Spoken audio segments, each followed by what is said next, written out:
Sharkies. Robot sharks.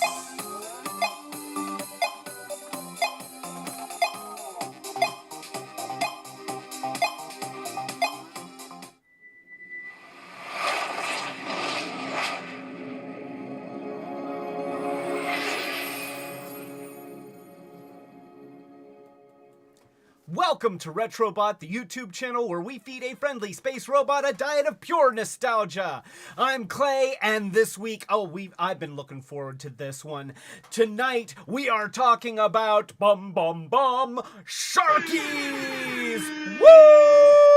That's right, we've got sharks, we've got Sharkticons and Gnaw, and guys named Sharkticon that don't turn into sharks, and Cup's not having a good day. But we've got all sorts of Sharkies here, and this is going to be excited. I'm excited. I know that Retrobot is excited. Here, aren't you? Wait a minute. Where's Retrobot? Where is Retro? Dude, the live stream started. Retrobot, can we look at the nanny cam? Dawn's not even here. Let's start the nanny cam and we'll see where Retrobot is. Retro, hey. Are you watching an 8-bit version of Jaws? Is there even a such thing as an 8-bit version of Jaws?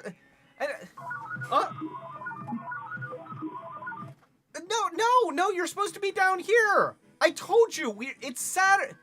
No, it wasn't supposed to be, well, I mean, it was, and then we changed it to Saturday. What? Omnibot, you're not supposed to help.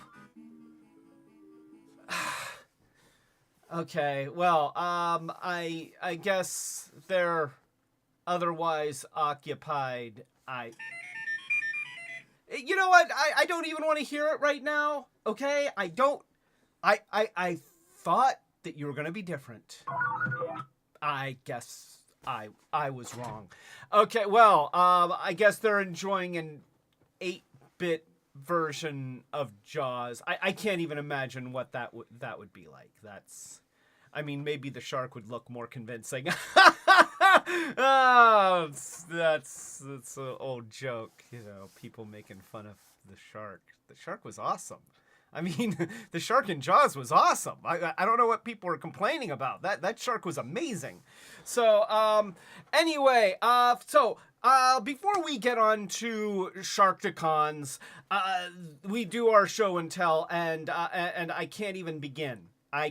We have gotten so much stuff over the last 2 weeks. It seems like every pre-order that I had in the hopper that said, oh, this pre-order won't be out until December. This pre-order will be in November. And see, I'm trying to space this stuff out because I have to pay for this stuff, and then it just all ships at the same time. So if this live stream suddenly goes black, if any of you work at Duquesne Light Company, just a little bit more time. That's all I'm asking. A little bit more time. So, I mean, I had to pay for stuff like this. So, okay, that's right. We got the Cyclonus that you actually want. I mean, this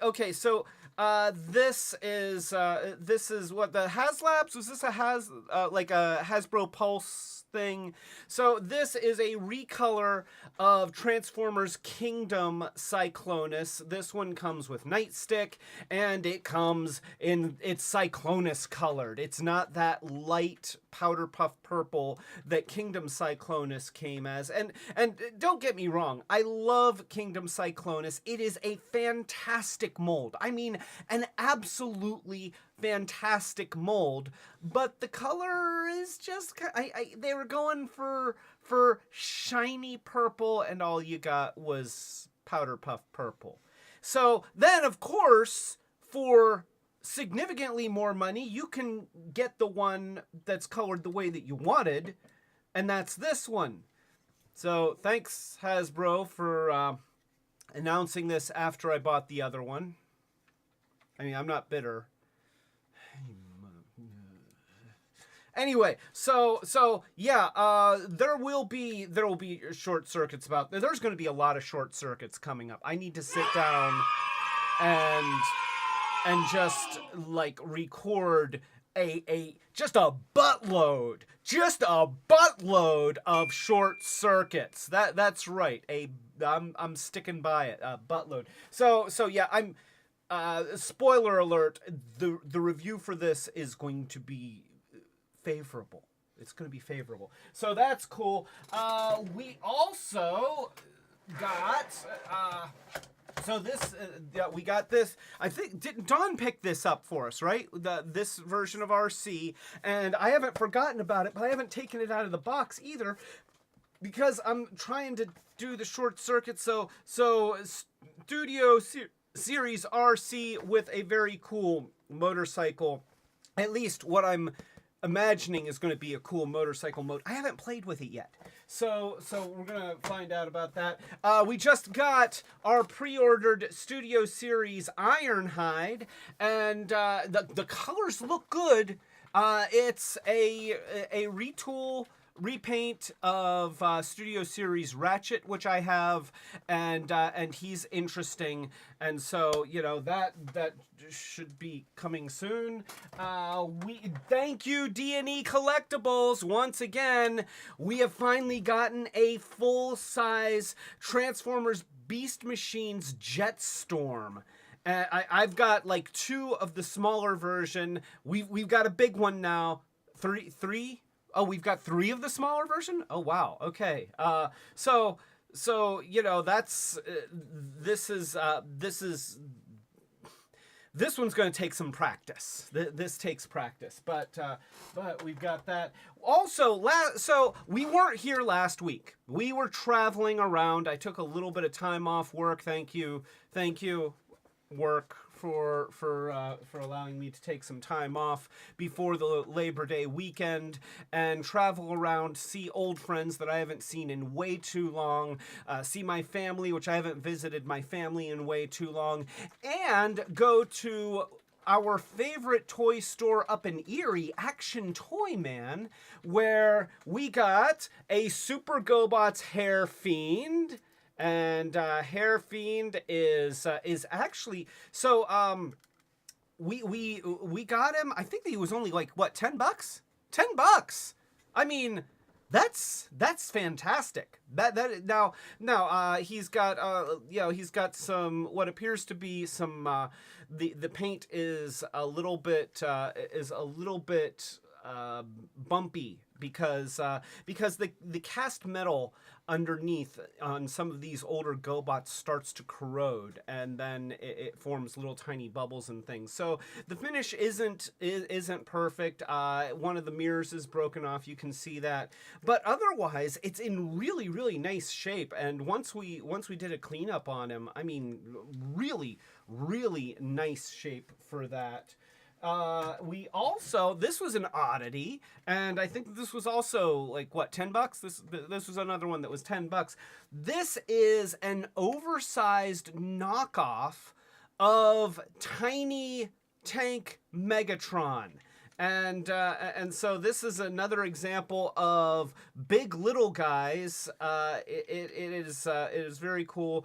I don't know if we'll do a short circuits about this. Maybe we will, because I mean, I never saw this before, and it's got some really interesting stuff that's going on in here. And I love these guys that were the original engineering is for a figure that big, and then they blow it up to this big and sell it as a full-size toy. I mean, that's I don't know. I just find that amusing. So we've got that. We've got, I mean, we got tons of stuff, and there's more stuff. Like my tables are overflowing with toys that I need to review and I want to play with, and then life happens and busyness happens. So we also have, in an effort to pimp that merch, let's go here to our internet view. So this is our public site where if you're interested in really cool designs for T-shirts, coffee mugs. I'm putting my thing on the wrong. I was trying to scroll from my streaming window and not the actual browser window. But this is all Monica's artwork, and she's amazing. And so you want cool stuff on a mug, on a pillow, on a tote, on a T-shirt, then it's right here. And then our latest masterpiece is a wheelie T-shirt. Look at that. What? Echo. Huh.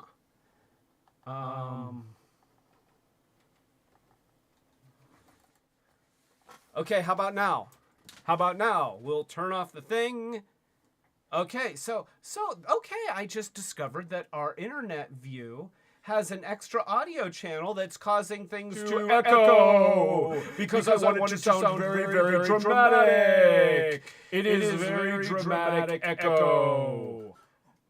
So anyway, I'm getting a message from my finger. Before you fix it, Ty Guy would like you to say, "Oh, we can do that." This is for you, Ty Guy. Pigs in space!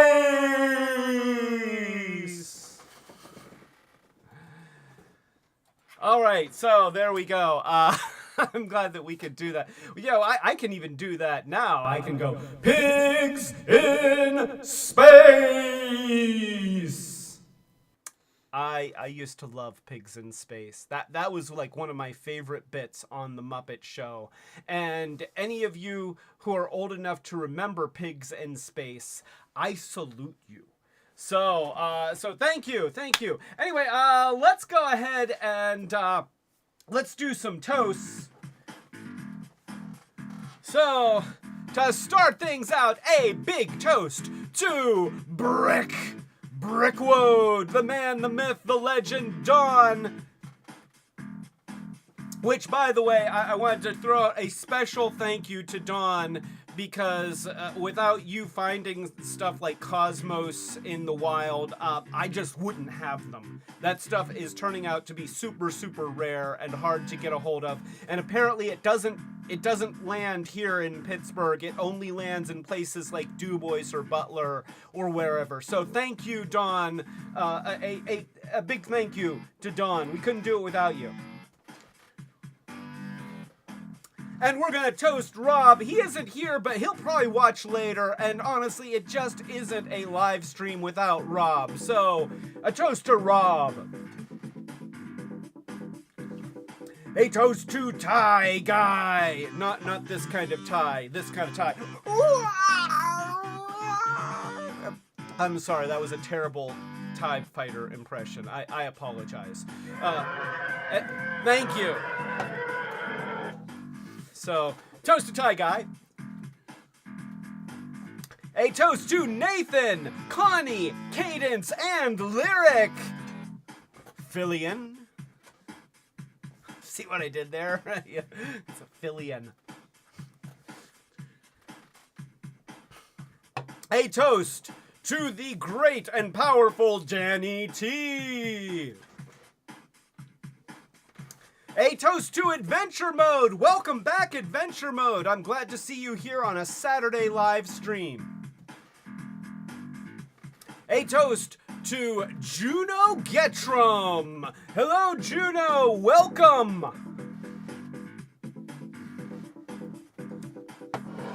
And, of course, last but not least, the toast to the most, the lovely and talented woman without whom none of this would be possible. A toast to Monica, who has been such a trooper this weekend. I can't even begin to tell you. I love you, sweetie. Toast to Monica.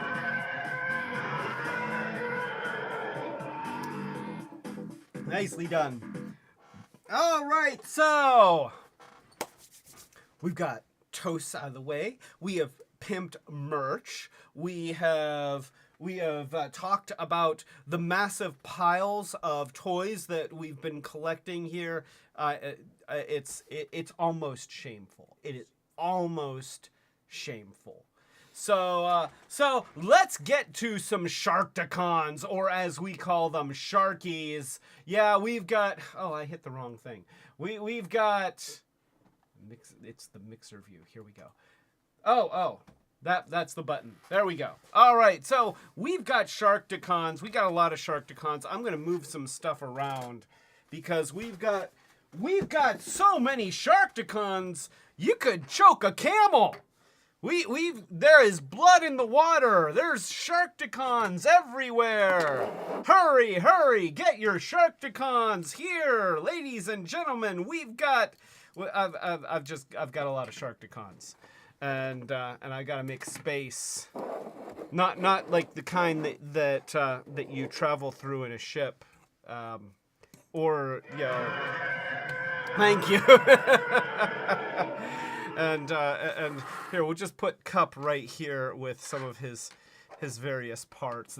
There we go. That looks good. I feel good about that. All right, Cup, get out of the way. Get out of the way. Somebody will put you together later. I guess that makes me the What? new leader. Why? I mean, why would that? You know what, Starscream? Talk to the hand, 'cause I ain't listening.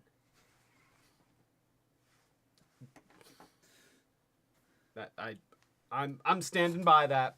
I am standing by that. All right, so let's see. I'm moving stuff around, and oh gosh, there are so many of these, and I love it. I love it.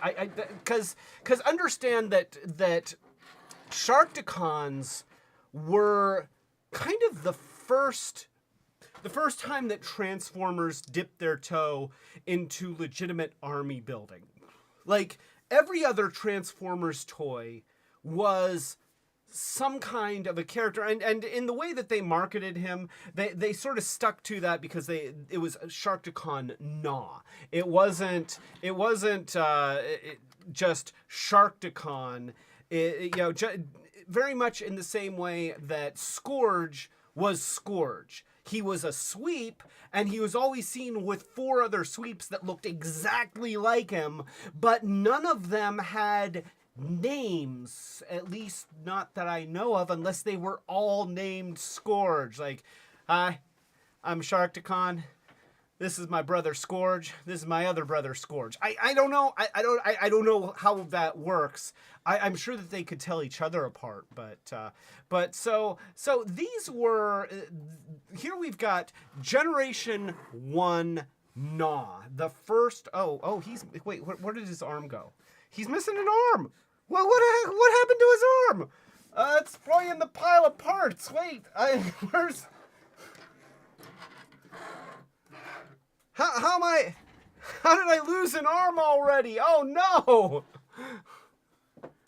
Is it on the shelf upstairs? Here, I'm gonna turn him this way. It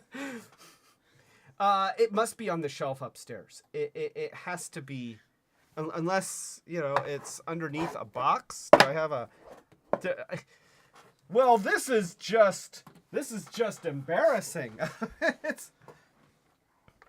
Yeah, okay. Yeah, Monica's going to check to see if his other arm is upstairs. It must have fallen off. So while she's looking for that, let's talk about Gnaw, because this guy right here is the reason why it has taken so long to do a Sharkies live stream. This is a Gen 1 toy, and as you can see, he's big. He's actually much bigger than I would have expected. Yeah, he's chunky, and honestly, he's as a single Transformers toy, he's a little bit underwhelming. I'm just gonna say that. I had opportunities to get one. What? Oh, I don't want to have to build another arm. What did I do? Okay, wait here. I'm gonna try something. I'm gonna try moving the camera. Well, I found another spudger. Yeah, the arms are too big to fit under the gap of the shelf. I don't. Huh. Okay. Well. I guess we're just going to ignore I'm gonna find it on the floor or something, or maybe in another Sharkticon's mouth. So anyway, let's just put him on camera because you can still get the impression with just one arm. But geez, oh man. I finally get to show my Gen 1 Sharkticon, and he is missing one of his arms. How does that even happen? I'm bothered. I'm so bothered. Like, I don't know how to continue. My OCD is just going crazy here, but I'm gonna let it go. I'm letting it go. All right, this is me. Okay, that other arm. Okay, this is me. I'm letting it go. Oh wait, you can't see it. So wait, here. This is the other arm, and I'm just letting it go. So, all right. So here is Gen 1 Gnaw, and you can see that. I mean, it looks like a Sharkticon. It, that's what we were promised in the Transformers the movie, and this is what we've got now. Now, let me, it seems like it's just a little bit washed out. So I'm going to hit the button here, and I'm going to turn down the exposure just a notch. So there we go. So yeah, I had opportunities to get this toy on several occasions, and because it's a Gen 1 Transformer brand Transformer, it was always a lot of money.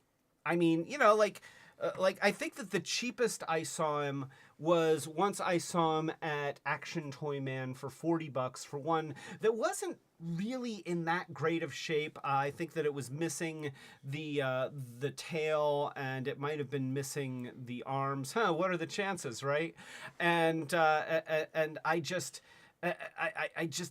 there was other stuff at the store that I wanted more, and so that's what I got. And so for this guy, I've wanted him, but I've never wanted to pay what you have to pay for a Gen 1 Transformers toy.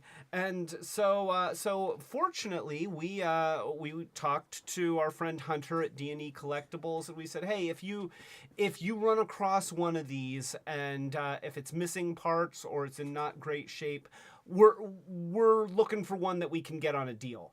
And so he found this one, which is actually in pretty good shape. It also was missing the tail and the arms, and I think he gave it to us for what, $15? Yeah, I think it was $15.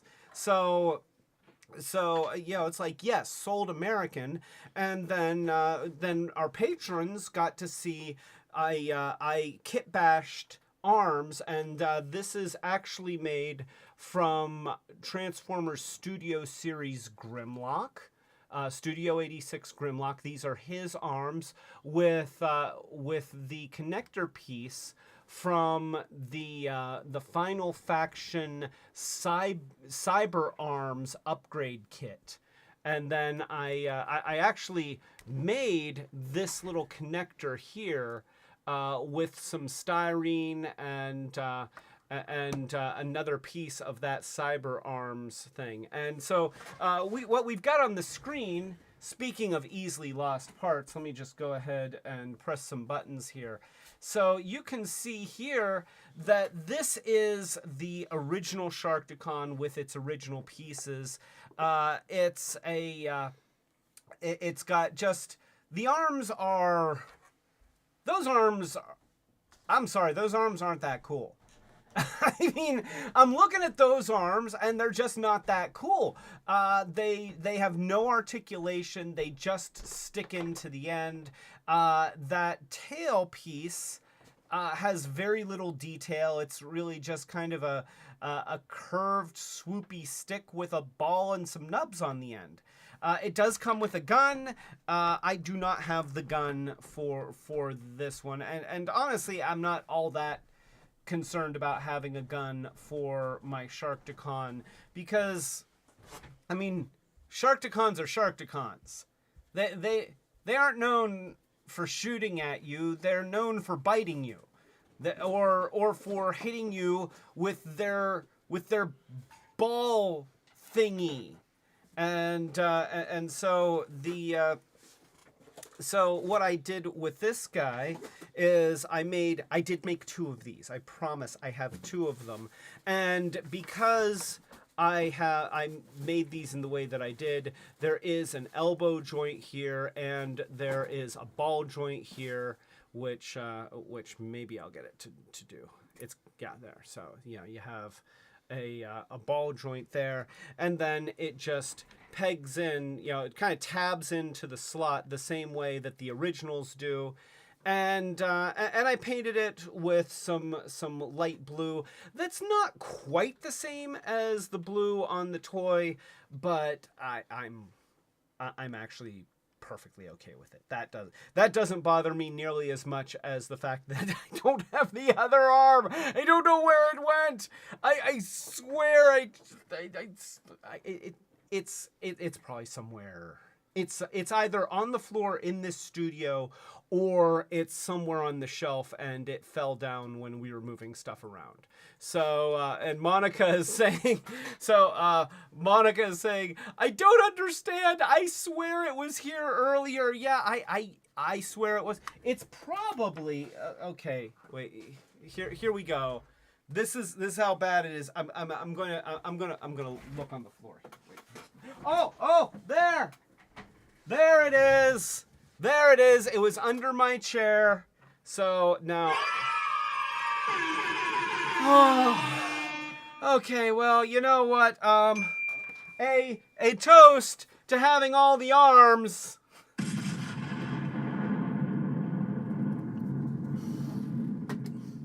So now my shark guy, I like these so much better. I mean, this is a little bit of my philosophy about when you're collecting old toys. And it's not what most toy collectors would subscribe to. In fact, sometimes I don't even subscribe to it. But this is my attitude. I would rather have a toy like this that is imperfect, that was broken when I got it, that I can feel free to get creative and do things to make it better and just have fun with it and not be worried about trying to keep it in mint condition.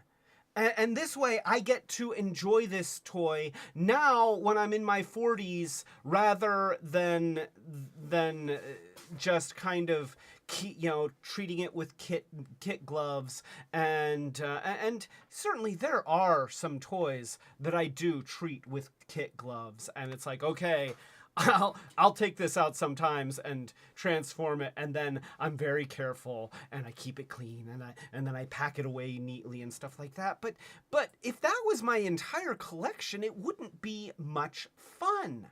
And so if you get the chance to get some old toys that you just want and they're not in great condition, and you have the ability to fix them up, clean them up, or do whatever you want with, that's cool and it's fun.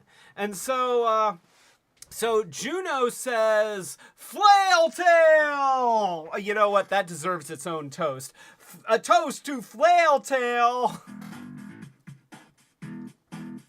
Brick says Unicron tried to eat that arm, and he probably did, and then he thought better of it. But yes, thank you, Brick. And Danny T says the paint looks good. Thank you, Danny T.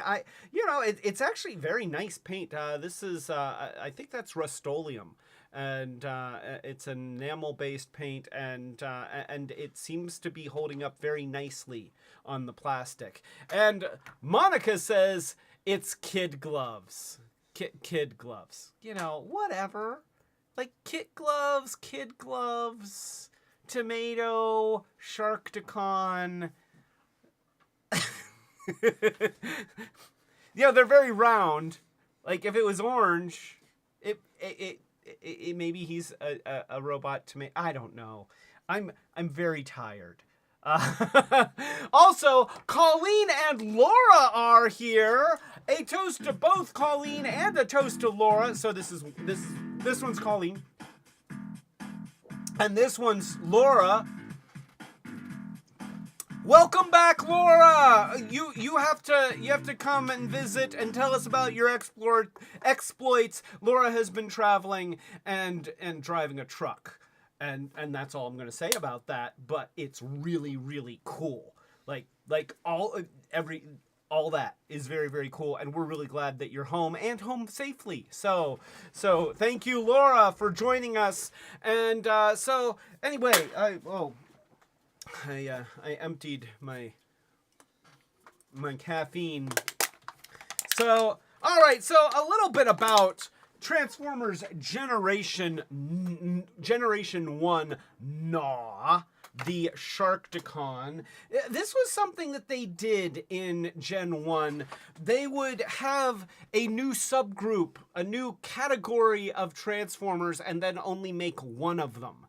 So it was listed as a Sharkticon, and it had the name Gnaw, sort of like how you got the Junkion Wreck-Gar, and he was the only one. I feel like they could have repainted this. You know, people might have bought. Okay, admittedly, this toy doesn't really impress all that much, but here he is. And robot monster creatures are fun. You know, that's one thing that you can take away from this, is that robot monsters, you know, you're really pressing my buttons here. Nah. Yeah. I guess we could, we have one of these. Okay, we're going to use, there we go. Oh, look at that. So it is now, I guess I have to, there we go. All right, so now we can do the slow spin. Look at that slow spin. So you can see the toy. I will admit that if I had this toy when I was a kid, I probably would have loved it. I probably would have. I mean, like I was saying, robot monsters are cool and they're fun, and you can see that the rub sign actually does still seem to work, which is cool. Yeah, look at that. Oh, all right. Yeah, see? That still works. It's actually warm in the studio tonight, so it's not going to disappear completely. But yeah, it is an official Transformer brand Transformer. His silver teeth have held up remarkably well. The stickers were in bad shape. The stickers look terrible. And honestly, the stickers, even when they're new, don't look good on this guy, because he's all just lots of rounded surfaces. There's just no good flat spots for stickers to go where they won't wrinkle. And you see, they actually made a flat spot for the rub sign, but then the other stickers, like the stickers that were around the face, they would always crinkle. In fact, can you bring up that picture of Gen 1 Gnaw again? Because even that, you could see, that was like a product shot. And you can see the stickers around his eyes are kind of crinkled. The stickers on his back, I mean, they're just rectangles, and they don't even lay perfectly flat because his geometry just doesn't work that way. And here's something, if you're doing any computer modeling, you're doing kit bashing or anything like that, then understand that if you have a surface that curves in one direction, Okay, you know, like along one axis, you're fine. Even if it's like an S curve or a changing arc or a French curve, as long as it's only changing in one direction, then your sticker will go on with no problem, and you know, it'll conform to that shape. But as soon as you have a shape that curves in more than one direction on the plane, your sticker is not going to work. It's going to wrinkle, it's going to gather, it's going to pucker. It just isn't going to work. And this guy is, I mean, you know, there's no flat spots here. And these are a little bit better. They mostly curve in one direction, but even these have just some subtle undulations that would keep a sticker from. Oh man, that, you know, you are like here, and you need to be down here.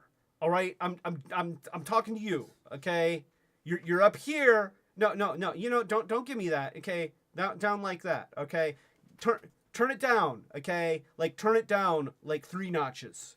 You are on notice. I'm just letting you know you're on notice. At least it's not a mystery how the arm fell off.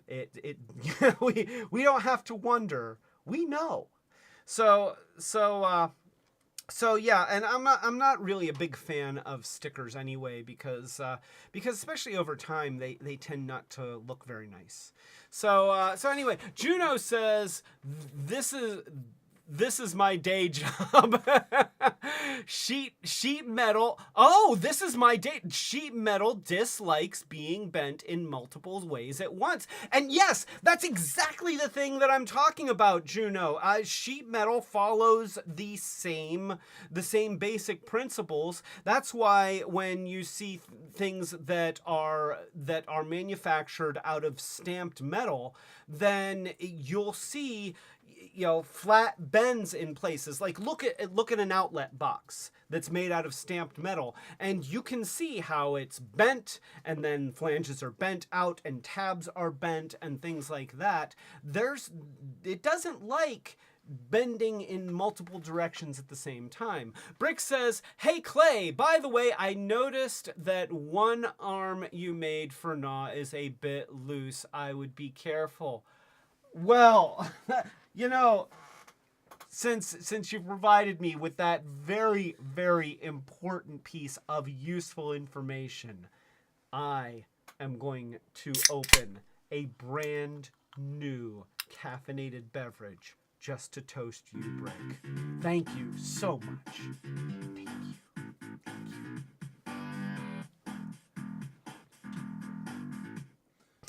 Yeah, I wasn't sure where I was going with that one.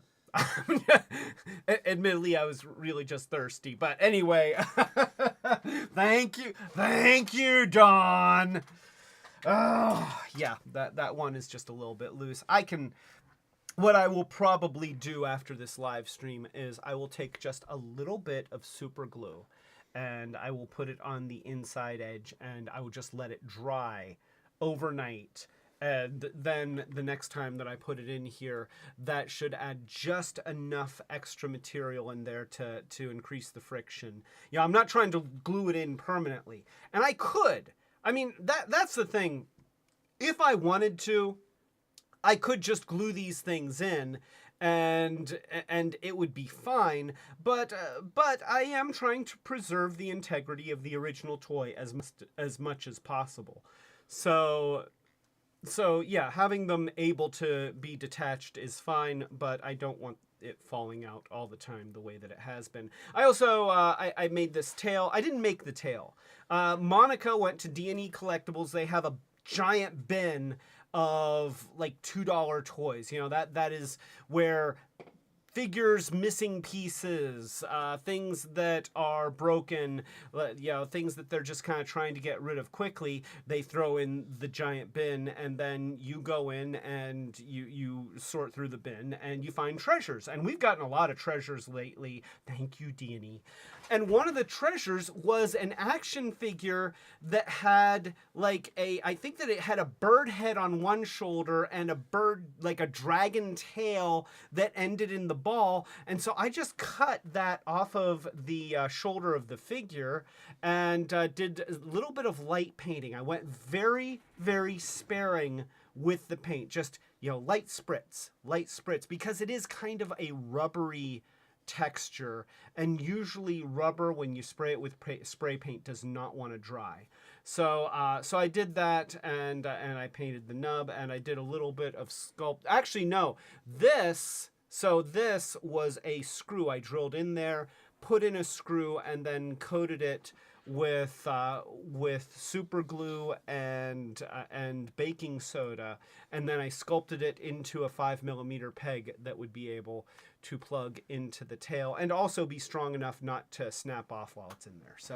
So and see, isn't that a nicer, that is a much cooler looking tail. Let's be honest. That is a cooler looking tail than the original Gen 1 tail. So I'm digging my tail, I'm digging my arms. I guess we have to transform it.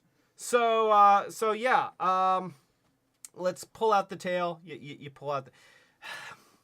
You know how I feel about the tradition of, hey, it's a beast transformer, and when you transform it, you pull off the tail and it becomes a weapon. Yay! And this is something I don't know if Gnaw here was the first one to do that, but he started a tradition that I do not approve of. So, all right, you have the tail. You pull the legs straight out of the body, just like that. And you just pull them out, and then you flip down the feet, like that. And then you can spread the legs out. And then you have the arms. So we'll just kind of get the arms out of the way. And he's got, this side is... The clicker still works in this side. This shoulder, the clicker doesn't work.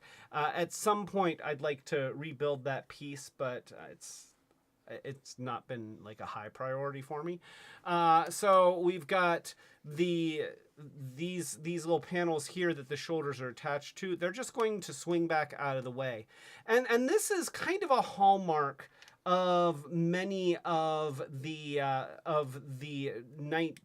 Series 3 Generation 1 Transformers, particularly those that may have been designed by Hasbro rather than being designed by Takara and then imported by Hasbro. But they really didn't do much to hide the transforming bits by this period. They would just have something kind of fold backwards and it was just there. So the attitude of the time was keep doing what we're doing, but do it cheaper. And so yeah, those were some of the concessions made. And then that exposes these sliding joints. You slide the legs of the Sharkticon up. They become the arms of the robot. And then we've got little nubs here that you slide forward for the fists. There we go. It's not a great fist, but that's the fist. And then we'll slide that fist, and you can fold down the what is that? Is that a claw? It's a tab. He has tabs for feet. He has little tabs. Like, they didn't even bother molding in toenails. like they're really just little flat tabs. And it's fine. It's fine. I'm not hating a whole lot, but I'm just commenting that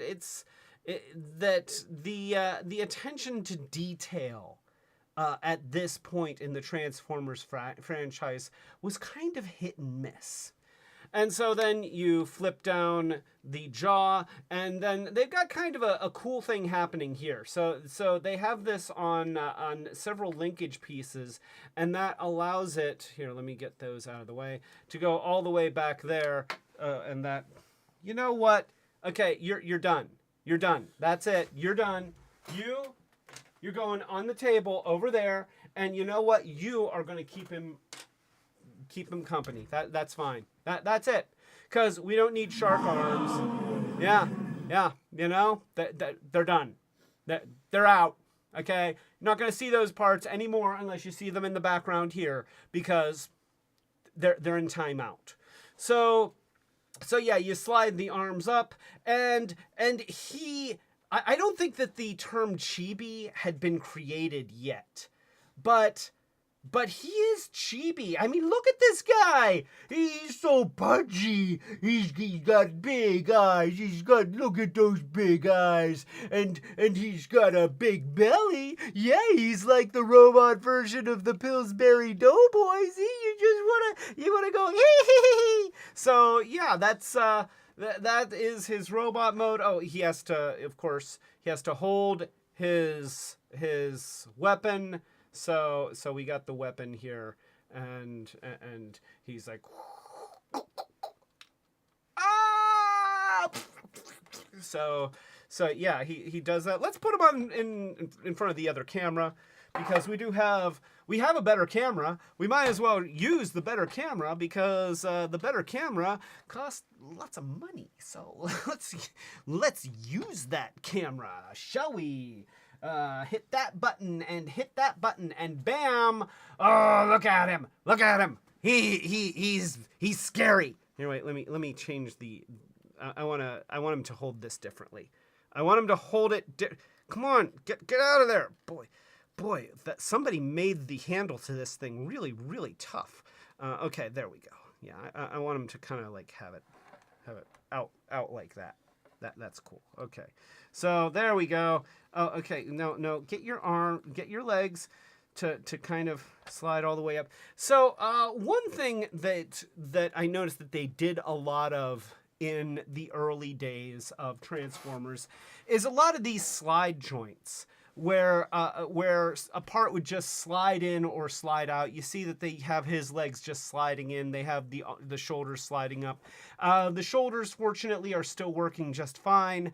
The legs have a tendency to want to just, kind of go like that, which is adorable. Admittedly, that's adorable, but that's not the look that we're going for. So, and see, that's the thing. He doesn't really transform much. You open the mouth extra high, extra wide, and his head's in there, and then you slide some legs out and slide some fists out. But that is the Gen 1 robot mode. And I think that when I was younger, I'm not sure if I would have been... honestly, I don't even remember ever seeing him in a store. I don't know that I ever even had the opportunity. I suspect that had I seen him in a store, I would have bought him, because I bought... Like, if I saw it and I didn't have it, then most of the times I bought it. That's just how it worked. And I probably would have loved it for what it is, for it being a representation of the character on the cartoon. And I think I would have appreciated that he's actually cute. I mean, cute isn't a big thing in Transformers, but do I think that it's a great toy? No. Okay, yeah, you know what? Thank you. No. I feel like with the simplicity of this design and the general rotundness of his physique, they could have done Sharkticons at the mini car scale, and then you would have been able to build armies with him. But he was at a deluxe scale. Like, he was a beefy guy for Gen 1 Transformer standards. You know, put him back next to a Gen 1 Blue Streak or Prowl, and I mean, he is big and he is chunky, and the price point for him would have been at a higher price point where you're only going to get one. You're not gonna try and build an army out of this because it costs too much. So, and honestly, do you love this enough to spend lots of money getting multiples? I mean, I don't, and I'm a sucker. My credit card statement will show you as much. I bought this. That's right. Yeah, I paid money for Wheelie. Wheelie says I've had enough of it. Why are you always talking? Never mind, Wheelie. Yeah, it's a character that easily could have been the beginning of army building in the Gen 1 universe, but because it was, you know, at a higher price point and you know, not, I mean, it's cute. Don't let me, I will say it's cute, but is that what you're looking for in your Decepticon army? You know, I guess I look for that more now than I used to. Let's see. Dawn says, Did you want him wheelie bad? see, you know. A toast to Dawn.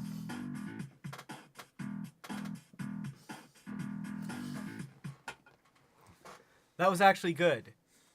You know, that was a good one. Dawn, my hat's off to you. That was actually really good. So did you want him wheelie bad? Anyway, so yeah, that is Gen 1 Gnaw. And what I will say about, you know, like, you can, it's easy to pick at a lot of the later series Gen 1 Transformers. Because they were obviously cutting corners. They were obvious, you know, they had done the whole Transformers movie to unceremoniously kill off your entire existing toy collection and say, nope, you don't need those toys anymore. You have to buy all new toys. And then they replaced your toy collection with stuff that lacked so many of the characteristic traits of the original series toys that made you want to collect them in the first place. But what I will say for Gnaw, I guess I'll put his arms on. You guys get a temporary reprieve. All right, so we'll put that on there. We'll put that on there. All right. What I will say for Gnaw is that it's a cool creature. It's a fun creature. And this design has managed to maintain its charm for 40 years. They're still making things like that represent what this was, and there's something to be said for that. You know, there's something to be said for something that, even for probably one of the lesser toys in the Gen 1 line, it's still something that we can look back on fondly and say, you know what, I want more of these. And fortunately, we got more. So that is Gen 1 Gnaw, the original Sharkticon, and I will just put him right back there. You stay right there. Don't give me any crap. Don't. You gotta watch these guys. You know, like.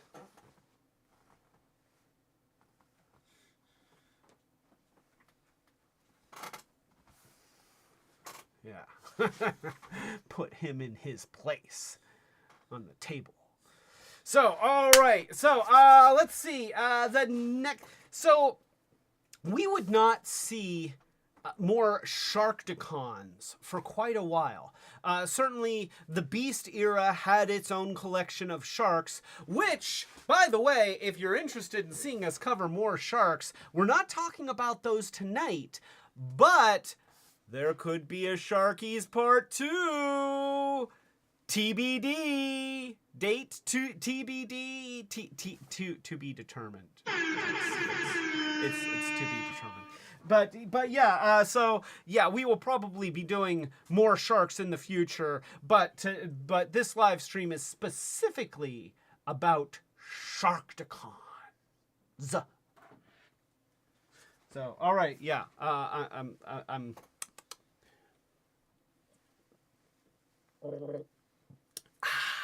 so there we go. All right, so Energon Sharkticon. Let's pull him out and we'll show some Energon Sharkticon. I got all these little things, white boxes and things to set stuff on, just so that I can put them in front of the camera and have them at nice angles, and then I have to figure out which one I want to use. So let's click some buttons. Oh, look at that! Look at that! He looks great. And you know what? Let's do one of these just to be special. Look at how good that looks. Oh my gosh, that's great. Oh, it seems like maybe the main camera is zoomed too close. You seem bigger than normal. I don't know what you're talking about. I think that I'm perfectly sized. See, the joke is that I'm really so Monica it was saying that I did adjust the position because I took apart the camera mount and added a rubber washer, because it seemed to want to, like, when it was anything other than super tight, it would just sort of start to go. And so I did that. So yeah, the camera, I've adjusted things, and I wanted people to see my noggin. See my noggin? I got a whole noggin here that's filled with nogginness and not much hair. So anyway, so there is Sharkticon. That is Sharkticon from the Transformers Energon line. His alt mode was originally meant to resemble the Transformers Gen 1 ship, the Nemesis. And that was originally meant to be his namesake. And you know what? I get that. Like, now that I didn't think about it back then. Oh, wait, let me straighten that out. There, straight. You gotta have that straight. Okay, there we go. See, it was a little crooked. It still looks a little crooked. Wait a minute here. Don't be crooked. Don't be a hater. There we go. All right. So, yeah. Now the other one's. There. Look at how straight that is. Okay, so now that we're staring at this guy's butt, so yeah, I can see the similarities, and I think Nemesis would have been a great name for this character, but it's obviously intended to be more of kind of a submarine, like a space submarine. It's got fins. I mean, really, it's got fins. It's got a fin here. It's got fins there. It does look very seaworthy, not quite as much spaceship worthy. So I guess they decided to go with more of an aquatic theme for this guy, and then they probably didn't want to lose the trademark on the name Sharkticon, and so they named it Sharkticon, and thus we had a Sharkticon that was not a shark. It is sort of shark shape. I mean, you look at that.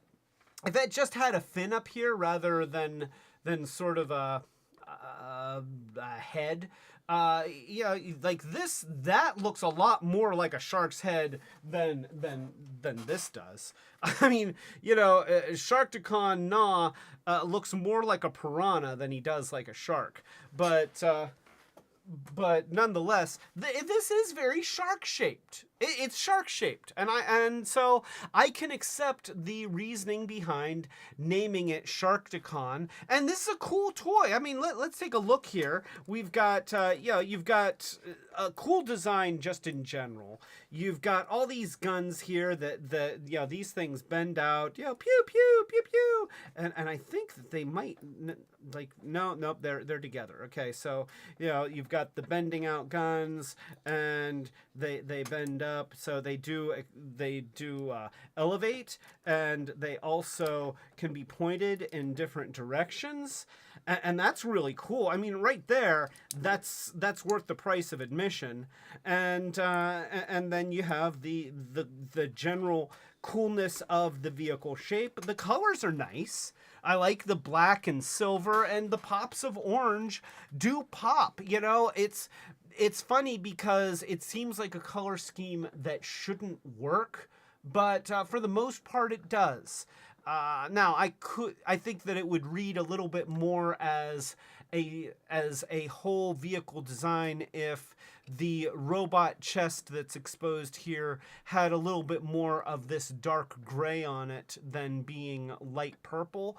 But honestly, I'll give it a pass because I think that in general, it's a really cool thing. It looks cool. It looks fun. And this is the kind of thing that I absolutely want to grab and just, kind of swoosh, sploosh, and then it comes up out of the water.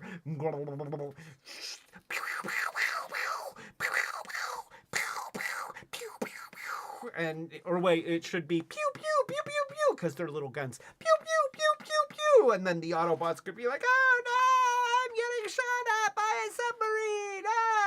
And you can get sea spray in there. Don't worry. Wait a minute here. To do a proper sea spray impression.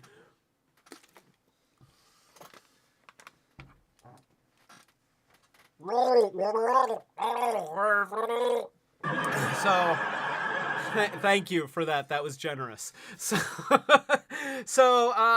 this is a cool vehicle. It's a cool vehicle, and I like it. And it's part of the Transformers Energon line. And so much of the stuff that came out of Transformers Energon, like Energon really swung high and low. The stuff that was good was really, really good, and the stuff that was bad was Ironhide.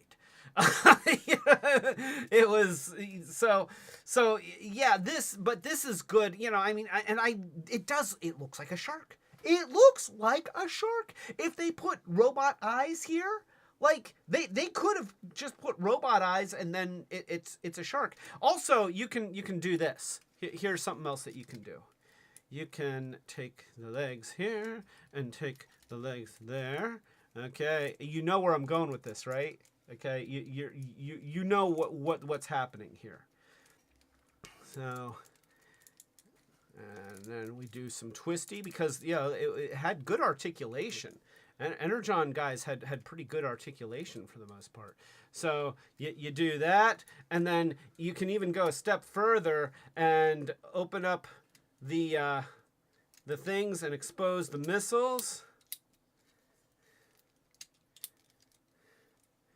And now you've got Battloid Mode! Huh?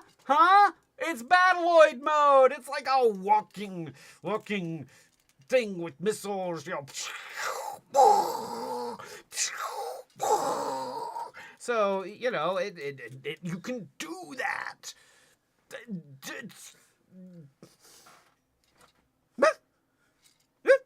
See, And you know what? These are firing missiles.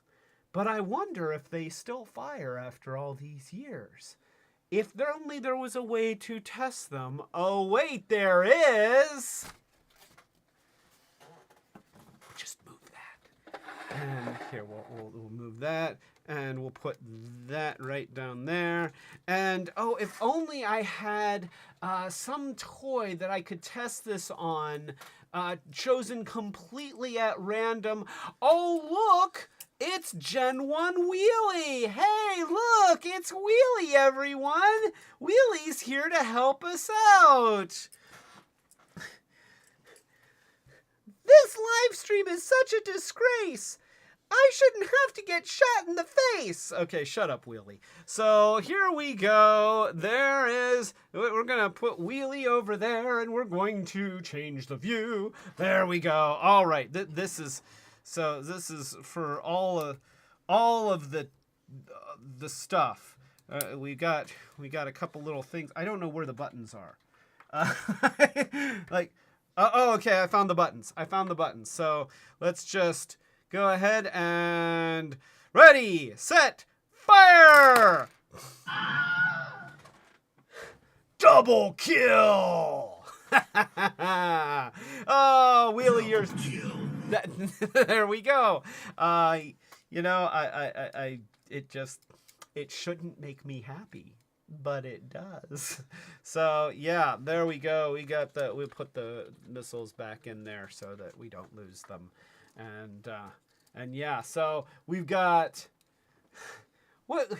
Okay, wait a minute. I'm seeing a message from Danny T that says "Shame on you, Clay." And I mean, come on, come on. You know, I mean, it's. So all right. So yeah, that is Transformers Energon Sharkticon. He does turn into a robot, by the way. So let's do that. So the arms are in the back here. You know, you already saw me pull the legs out. I don't have to walk you through those steps again. I'm gonna pull the arms away from the back, and then we just take the whole pelvis, and it's on this hinge here. It's going to snap together like that, and then you got like a whole robot torso here in a few easy steps. And then we're going to spin around the legs. There's a thigh twist there. The thiceps, as we've decided that they're called. And then we've got the shoulders are on these linkage pieces here. You see that? You know, they do that. So what we're going to do is we're going to spin these around so that the flat parts are on the top, and then they're just going to swing up and click in. And they click in really nicely. I mean, this is like, what, a 30-year-old toy? This is 2004, so this is an 18-year-old toy. So 18 years, and it still clicks very, very nicely. So we'll pull out the arms and see you got... well, we'll go over articulation in just a second. And then we've got the front section here, which is just one huge shark head shaped thing. And I guess I needed to click those in. I was trying not to keep the springs compressed. It's a double-edged sword. I mean, if you don't compress the springs, then the missiles fall out and then you lose them. If you do compress the springs, then after 18 plus years, the springs aren't springy anymore. So we have that, and that goes down here. And then these things can be used in robot mode, and you can see how he can have like hip cannons. And do we need to test the hip cannons? I feel like we might need to test the hip cannons because we haven't seen them in robot mode yet. So, Danny T, hey, can you check, for a sandwich? You had some popcorn in, and, you don't look at the screen. I'm going to do something that's not interesting in any way. So you don't even have to watch, but, yeah, I mean, there we go. So, hip cannons work. Yes, so we've got hip cannons. And of course, you can just have it transformed. And I'm gonna plug these in because I don't want to lose them. I don't want to lose them. trying not to lose my toys or all the pieces of my toys. So I'll plug these back in here, and then these will just collapse back up into, oh. You know, it really bounced well. It is a little bit hard to maneuver these without hitting the buttons that are on the launchers, but we're going to try. So those just go back up into there. And so, yeah, you have a big piece of back kibble.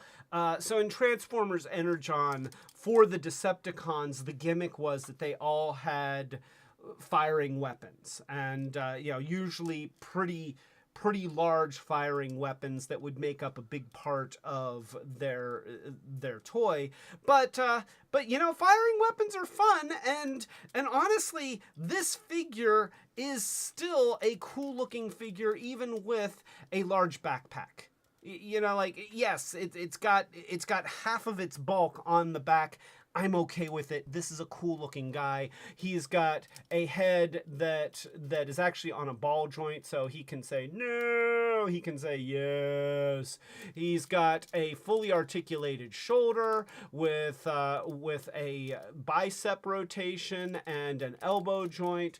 He's got a pivoting waist. He's got fully functional hip joints that go out to the side like this and go forward like this, and they would go back if he didn't have a whole bunch of backpack here. Yeah, you can do this also. You can do that, and then he can go like that, and he can go like that, and he can be like, "Yay, I'm running!" But so he does all of that. There is a bicep rotation right here. So he's got triceps that rotate and knee joints and very long feet, which was kind of a hallmark of this era of Transformers, is that they would have, you know, usually like claw feet, or in this case, it's not a claw foot, but it is an extended heel, and I don't mind. Okay, I don't mind one bit, because that made these guys stand up. And let me tell you, in Gen 1, when it would just have like a little foot that folds down, half the time they didn't stand up. So yeah, you could have this up, and then you could pull out those missiles and kind of have them pointed over his shoulder, or you can just put it against his back. Either way is fine. But yeah, that is him. This is Sharkticon in his robot mode.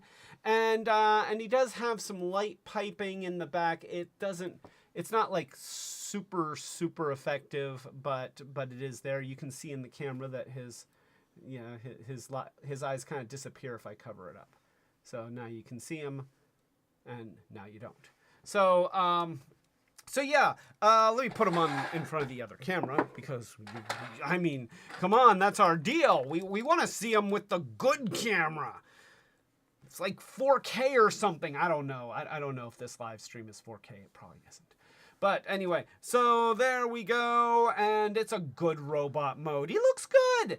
He looks good. And he's got the articulation. But one thing he does not look like is Gen 1 Sharkticon. Is that the worst thing in the world? No. He actually looks like a badass Decepticon that has like bladey things on his arms and on his knees, and he has shooty weapons in his back. You know, he doesn't have to look. He actually looks a little bit like Shredder. You know, like the head kind of makes him look a little bit like Shredder. So he can fight some turtles. He probably fought turtles. He's in the water. Turtles are in the water. It's a Teenage Mutant Ninja Turtles joke. That's what it is. So yeah, that is Energon Sharkticon, and then of course we had to get this. This was another one that they had at D&E Collectibles. We got the BotCon 2010 recolor of Sharkticon, done in original Gen 1 Sharkticon colors, because isn't that precious? I mean, there it is. I have it in Battloid mode. You know, if you're gonna have something that's called Sharkticon in these colors, then this is a case where I really wish that it had a full creature mode. And I'm not going to kit bash this because this cost way too much money. But I have been tempted to make add-on parts that would like give it a shark mouth or something to give it, so that it could in earnest have that shark mode. But whoops. So yeah, I feel like Wheelie has earned a repast from testing these ones, but so now this is funny. The story behind this guy is funny. Let's go ahead and turn him into a robot because I mean it's silly for me just to keep him in Battloid mode, even though I do loves me some Sharkticon Battloid mode, but you have to see it, and then we'll go into the deets, so to speak, the deets, you know the deets. So there we go. We've got him transformed into a robot named Sharkticon, colored like Sharkticon, and there we go. All right, so that's him. All right, so let's go ahead and show what's on here. So in 2010, these were specially made for the BotCon 2010 Timelines series, and they were sold in a 3-pack. And there were 3 identical toys with the names Land Shark, Air Shark, and Sea Shark, and only 1,000 sets were made. And notice that each one of these says Decepticon Boat. Yeah, it's Decepticon Boat. And I feel like I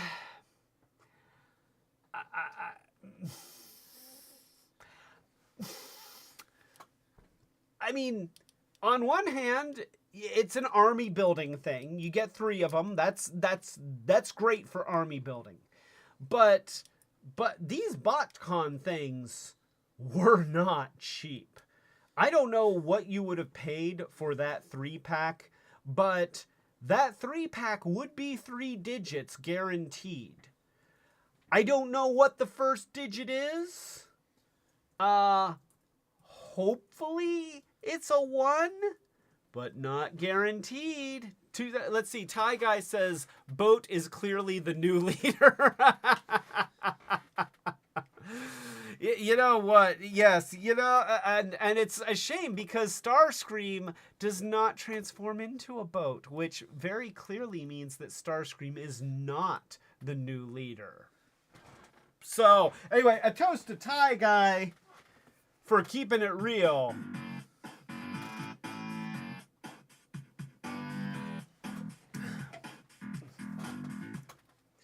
So, you get 3 of these guys. One's called Air Shark, one's called Land Shark, and one's called Sea Shark. And they're all listed as boat. If I'm Land Shark or Air Shark, I'm gonna be like, what? Like, what? I don't understand. I get that they're homaging this, but this just doesn't. I don't know. It just doesn't strike me as an army type thing, and since it doesn't have a creature mode, and since like I don't understand. Somebody was really reaching. They were trying, and my hat's off to them because they tried, and I paid D&E Collectibles a very reasonable price for what would otherwise be just an ungodly expensive and unattainable figure. So hey, more power to them. More Sharkticon is good Sharkticon, right? I mean, isn't that the lesson that we're learning tonight? More Sharkticon is good Sharkticon. That should be on a t-shirt. Yes. But until then, you know, we do have a shirt with wheelie on it. Pigs in space. Okay, so anyway, I don't know. So that is 2010 Sharkticon, who is a straight up repaint of 2004 Sharkticon. And now that I have two of these guys that are different colors, I almost need like a repaint of them. There's probably a Cybertron version of this guy that's just a repaint, and they included a Cyberplanet key or something, and I'll probably have to keep my eyes open just so that I'll have 3 different versions of this guy, because I like this mold. I mean, you know, that's the thing. It's a good mold. It's a fun toy, so there's nothing wrong with having multiples. But, you know, it's not the same as having a whole bunch of sharks, even though these really look more like... what... Is that Thunderwing? That looks like Thunderwing. Wait a minute. Okay, here. Let's go to the mixer view here. Timeline. Oh, it's Skybite. Okay, Timeline Skybite. You know what? Yeah, and see that looks. Look, they gave him eyes. They gave him eyes. So that works. Although I never until right now, I never realized how much Skybite looks like Thunderwing. So, well, I guess for our next Sharkies, maybe... and Axelon? Oh, because the ship that the Maximals were on was the Axelon. So if they're gonna, you know, since they missed the opportunity to do Nemesis, they could do it as Axelon. So yeah, that's pretty cool too. Yeah, but honestly, I like the Skybite one better. Like everybody loves Skybite. Robots in Disguise wasn't a great series, but everybody loves Skybite. So let's just stick these 2 Sharkies, even though they're Sharkies mostly in name. Well, you know, their vehicle modes look kind of sharkish. They're more shark-shaped than this guy. So, oh, and look, his arm came off. Don't, you know, I just debuted you. You're making me look bad. Anyway. All right, so moving onward. Close your eyes. The year is 2016. The Transformers series is Titan's Return, a name that will forever get mispronounced throughout the ages. The character is Sharkticon Gnaw, which you can't see because I've got my finger in front of his face. Sharkticon Gnaw. There he is. There's the little guy. And see, now this is what Sharkticons are all about. Like this is a guy that you can build an army out of. He's little, he's cute, he's actually a very nice representation of the Gen 1 character. He's colored nicely. He's little. He's little. You know, you didn't have to pay a lot for this guy, and hopefully you bought several because he's one of these. Here, I'm gonna put him in front of the camera, and you're gonna say, oh my gosh, he's so great because Clay says he's so great. You're probably not gonna say that. I'm gonna say that though. So let's go ahead and press some buttons, and now look at him. Oh my gosh, look at him. Let me give him his little, he has to hold his tail because that's important. All right, so yeah, and here, get into a dynamic pose, pal. All right, yeah, look at that, yeah. Oh, look, he's so tough. He's so tough. He's got a good face sculpt, and he's got a little rotund body, and he's got large arms with a ball joint at the elbow and at the shoulder, and he's got a fin coming out his back, and he's got big feet. I mean, he's got enormous feet that are bigger in the back than they are in the front, but boy, they make him able to stand up nice. And so you look at the robot mode, and he's got a head that goes, nuh-uh, nuh-uh, and he's also got, he's got, yeah, like, okay, this is actually part of the transform, but because you've got that little bit of a pivot there, he can also be like, yes, no, yes. So that's cool. The shoulders are very nicely articulated. It's just a ball joint, but it works great. So his arm moves all around. His elbow joint is a ball joint also, which means that you have bicep rotation in addition to pivoting. No joint at the wrist, but that's not a big deal. You've got ball joints at the thighs, right, or at the hips here, and so he can move his legs around and out and in and out and in.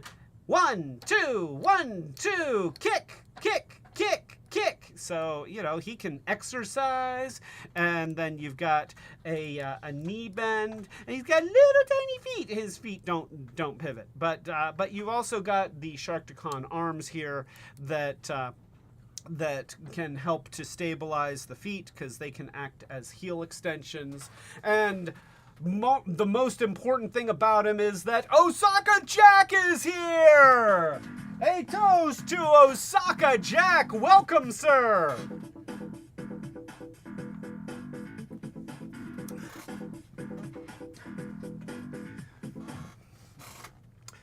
Just as a side note, when I've been doing a lot of moving around and stuff, and I didn't sleep nearly well enough last night, and so I'm having a caffeinated beverage that is just packed with carbon, you know, like carbonation, and so when you hear me do a dramatic pause, it's not for effect. It's because I'm actually burping and trying not to do it into the microphone. So you're welcome.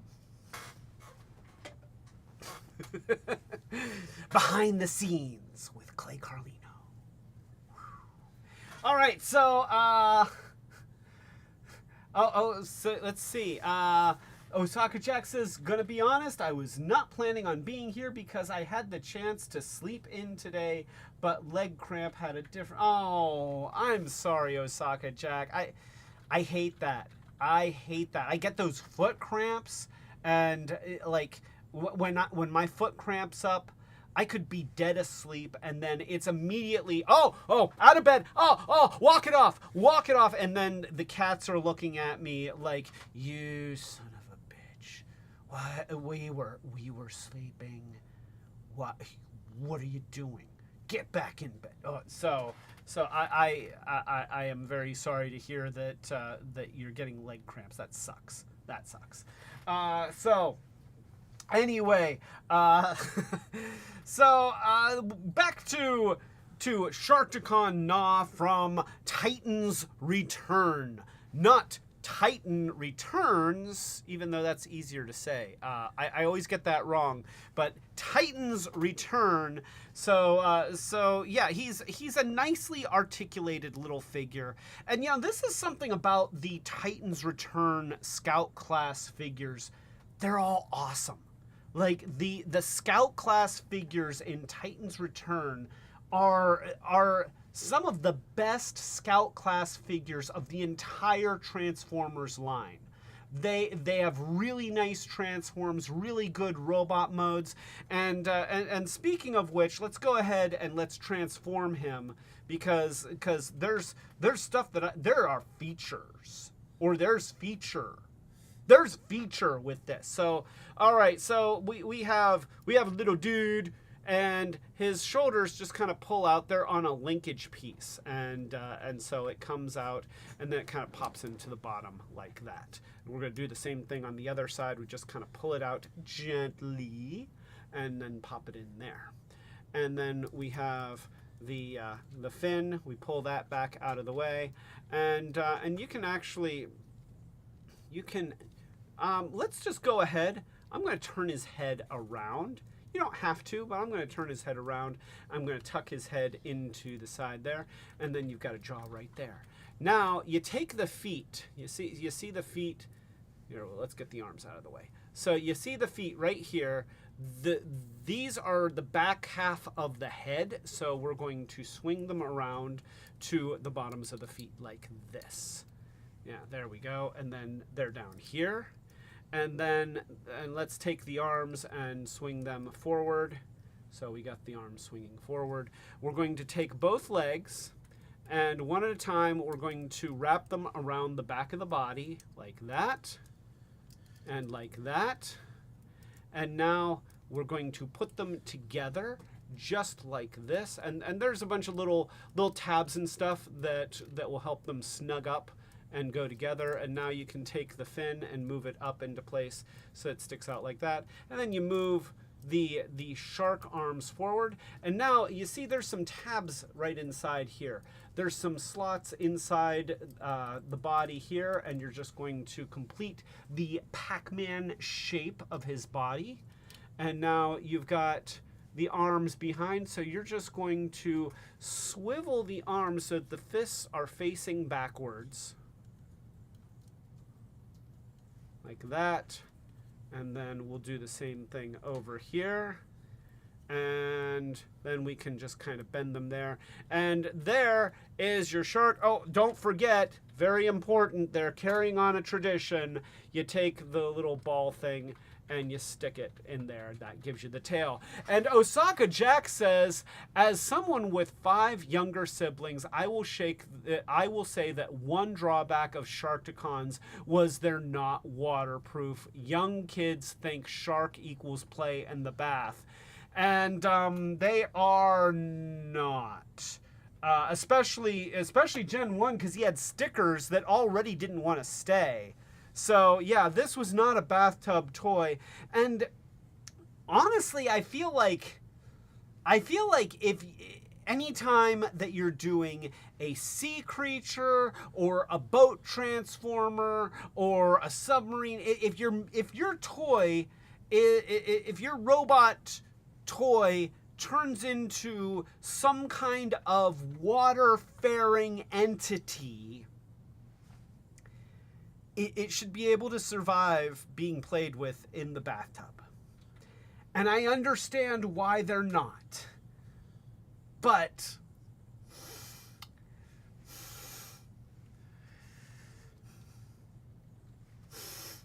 yeah, that's you know what? I wasn't going to do it, but let's just call Hasbro, okay? I guess I'll have to dial it myself since somebody's watching a movie right now. All right, so let's see. We'll just there. that synced up, right? Hello, Hasbro. Yeah. This is Clay. No. Retrobot is watching an 8-bit version of Jaws. I don't know what that means. Like, why is that important? It doesn't matter. Listen, we're talking about Sharkticons, and yeah, I've got dozen upon dozen of people that are watching this live stream, and the issue has come up that your Sharkticon toys are rarely designed to be played with in the water. But well, they turn into Sharkticons, and so hello. I didn't even get to the good part. What? Hasbro.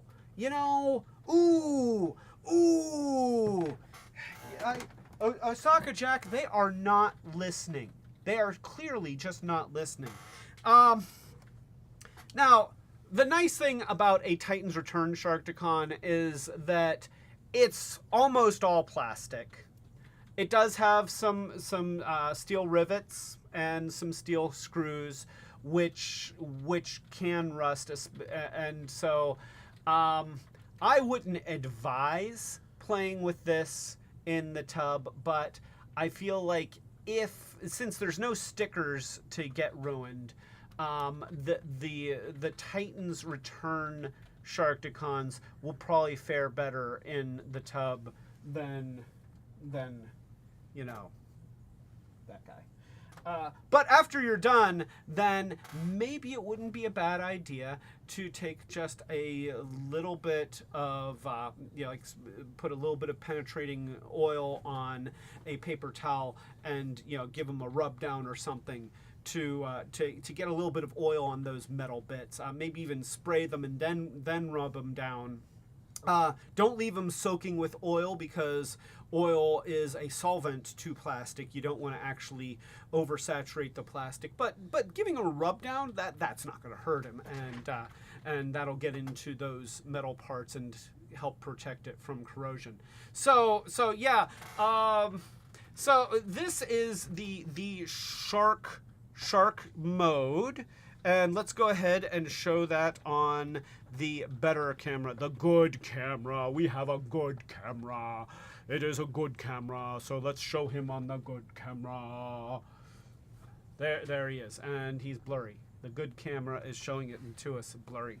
Let's do a thing. Here, we'll do that. Haha. Take that, good camera. You almost have to focus in on it now. Yeah. All right. So there he is in shark mode, and here is a feature that is awesome. This is awesome. So as a Titans Return Scout class toy, all of these were designed to be able to transport a Titan Master figure, which is the 2016 word for headmasters. So if you open the head, just open wide, there you go. Then you can take your Titan Master guy, just like that. There's a couple little foot pegs. And now, see, he can ride in the Sharkticon's mouth. There it is. That's very comfortable. I'm sure that he feels quite safe just riding around in a Sharkticon's mouth. I didn't invent that. That's what they intended for this as a play feature. So yeah, you can absolutely have this guy riding in the Sharkticon's mouth. From a storytelling standpoint, I kind of feel like don't get me wrong, I love that I can put a Titan Master in this guy's mouth. But I'm not thinking that it's a pleasant ride like, oh yeah, you know what, you don't have to walk, buddy. You can just ride right here. It's gonna be nom nom nom nom, nom nom, nom nom nom nom, nom nom. And then no more Titan Master. Problem solved. So yeah,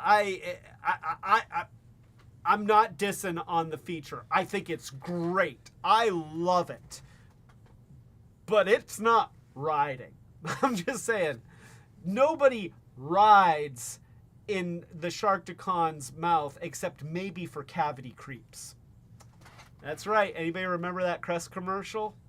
You do. I know you do. So Ty Guy says, heard you like Sharkticons. So we put a Sharkticon in your Sharkticon so you can play with your Sharkticon while playing with a Sharkticon. And you know what? You can, because since this guy has a mouth that's intended to hold Titan Masters, that means I could take one of these little Sharkticons and I could put it inside the mouth of the bigger Sharkticon. And wait here. And then I could take this Sharkticon and I could put him in the mouth Oh, I almost lost the little Sharkticon. Wait a minute here. Okay, you stay in there. Okay, we're gonna. So there, we got that Sharkticon and that Sharkticon, and then we got this Sharkticon inside that Sharkticon. Look, it's Sharkticonception. Wow. Okay, that one doesn't work quite as well. There's not a whole lot of room in there, which you know, like. If they had a panel here where this would just like flip inside and make this hollow, like missed opportunity. This guy should have been able to eat like other smaller Transformers. I'm not saying anybody specific, but they really could have made it. It's so big, and it's not like there's a whole lot inside here, so they could have made it so that smaller Transformers, no one in specific, but smaller Transformers could get shoved inside and be like, oh no, it's so painful to get bitten in the head. Oh no, I think I'm dead. And you lost your arm again, you little son of a, you're in timeout. So, Osaka Jack says there's always a bigger fish. Oh gosh, you know, the references tonight. There's some sharp people watching this live stream, and Osaka Jack, you are one of them. So a toast to Ahsoka Jack. You know what? I want that to be my screen name. I am going to become Ahsoka Jack. I could get like the Ahsoka tattoo, you know, like the 501st had on their helmets, and then I die because, you know, the entire 501st. Anyway, spoilers if you haven't watched Clone Wars. A toast to Osaka Jack.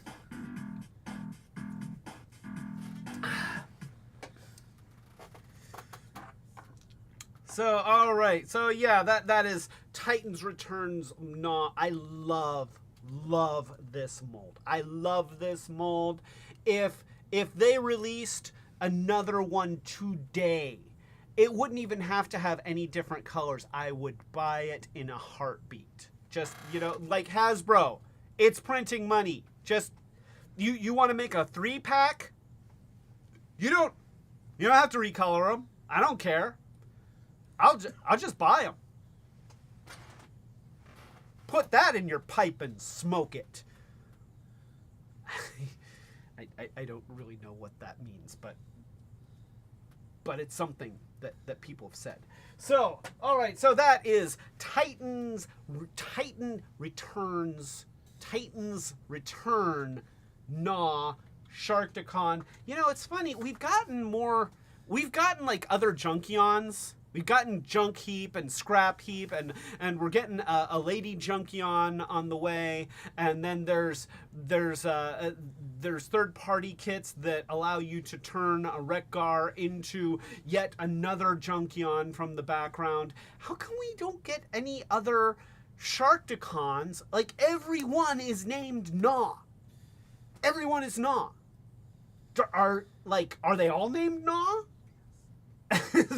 Monica just says yes. They're all named Gnaw. Okay, so this is one that when I saw it at Action Toy Man, I didn't know what it was, and it's not a big mystery, but I don't pay a lot of attention to the Cyberverse line, or, you know, like a lot of the lines that are geared at a younger audience, then I tend not to pay a lot of attention to it. And maybe I should, because some of the stuff is very, very cool. And this is a case where I didn't know that this came out, but I saw it at Action Toy Man in Erie.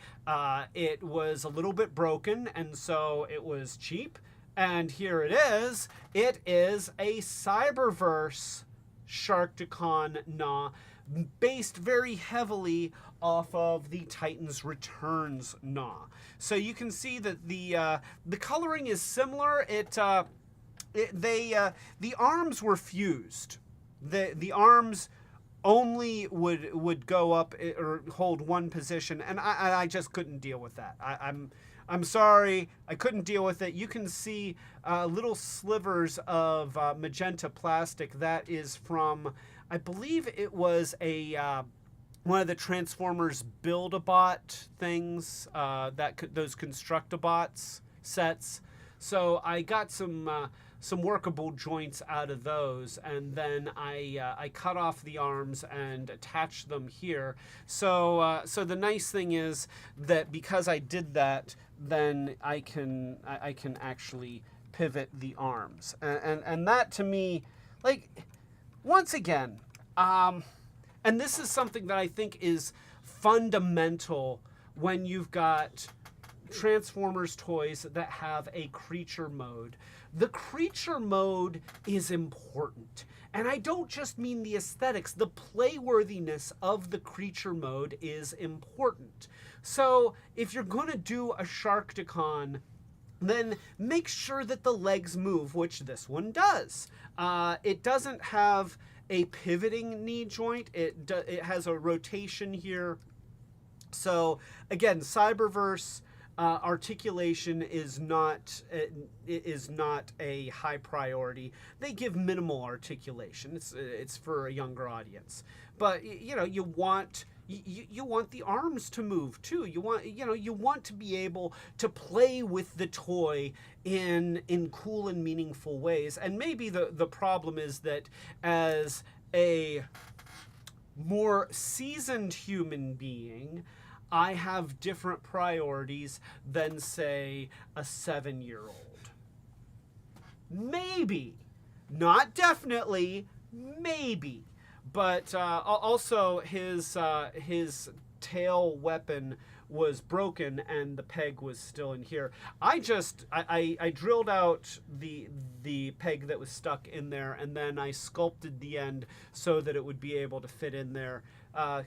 Quick and dirty. There wasn't enough peg to try and glue it back on, and these things, there's all these divots in here, the way that it's molded. So if sometimes with a broken peg, I can drill into the original part and drive a screw through or put in a little metal pin, and then use that to reinforce the joint. And there's just not enough here to do that without risking that it's going to deform and make the rest of the tail ugly. So I just made it so that it could hold it, and it fits in there, and it works. It works, and I'm happy with it. And this. So this is okay. So Monica's just giving me notes. She gives me notes. I read her notes, and then I forget them in 5 minutes.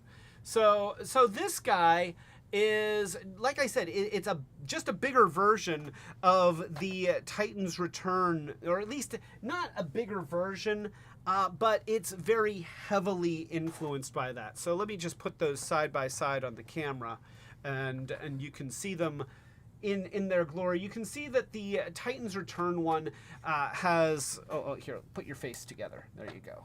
So the Titans Return one has more dynamic coloring, whereas this is just pretty much all one color gray. We've got some dark gray, we've got some lighter grays. They both have some purple and pink paint apps. They've both got blue claws. They've both got a removable tail weapon. You can see that they've both got the legs of the robot that make up the arm, but whereas this guy has some paint apps on his legs here, this guy does not. He just has some blue feet, which he has blue feet, but yeah, very, very, very similar. Obviously, like the eyes on these are great, and his eyes are just green. They're fine. It's not a bad green, but side by side, it's like, oh, why did you get the good eyes? Because you're bigger. Shut up. So, that's pretty cool. He's got a little Decepticon symbol underneath his jaw. Also, the head is just in here. Like you can very clearly see that the head is in there. You can't put a Titans Return guy in his mouth. which, you know, loss, missed opportunity. I'm telling you.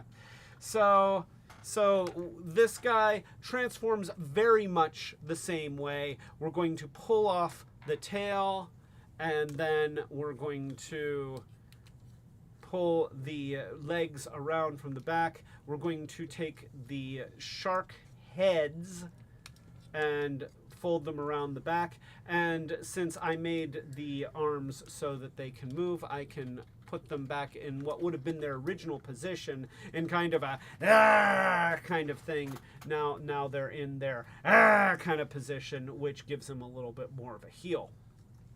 The arms pivot a little bit differently because this guy had a like some kind of a ratchety gimmick in him that didn't work when I got him, and I'm not sure exactly how it's supposed to work. It's like there's I don't know. Since I got it secondhand, I don't know what this was supposed to do. I think that you're supposed to like be able to go like this and have it twirl, but mine never really did that. And honestly, I don't care about that feature.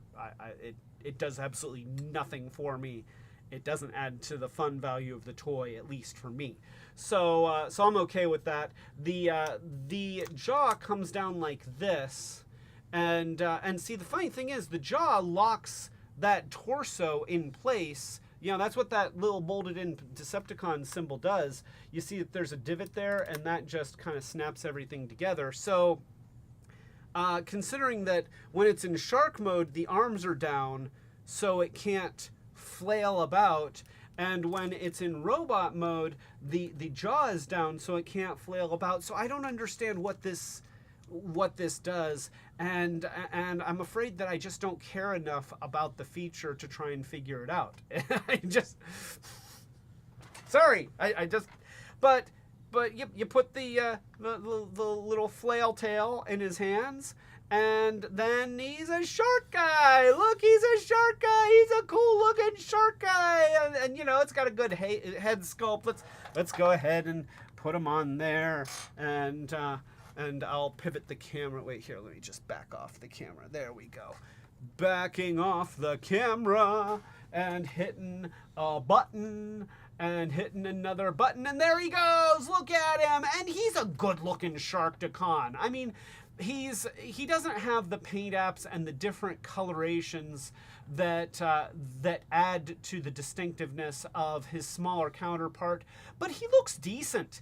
And he's big, and he's playable, and he's fun, and you know, it's based off of a design that I already like.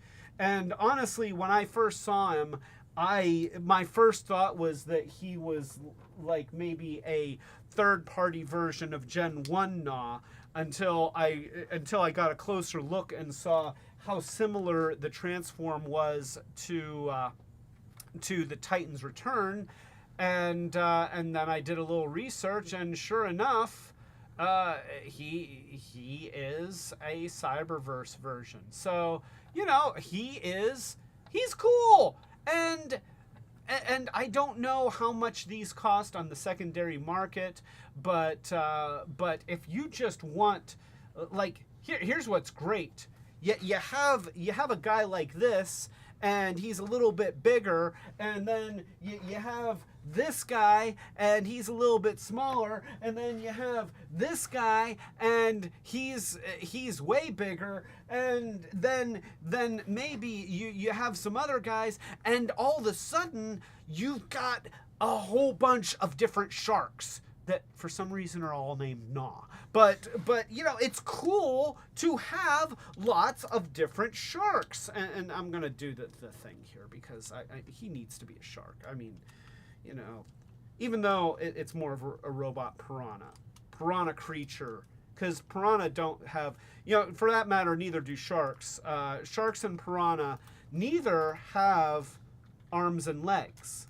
I'm just gonna point that out. I am aware. I was terrible. I'm still terrible in biology, but I happen to know that under normal circumstances, sharks and piranha do not have arms and legs unless, of course, they belong to somebody else. See where, because they eat people. they you know, supposedly, if you believe the movies or the police reports. I don't know, but so yeah, having a bigger, lighter colored shark creature and then having a smaller colored one, it's like you can have hordes of shark creatures, and then have a big shark creature and medium-sized shark creature and small-sized shark creatures, and they're all like so they're sharkies. They're sharks. Got Sharkticons. And so then of course, also in Cyberverse, this is so bad. I almost feel bad about this.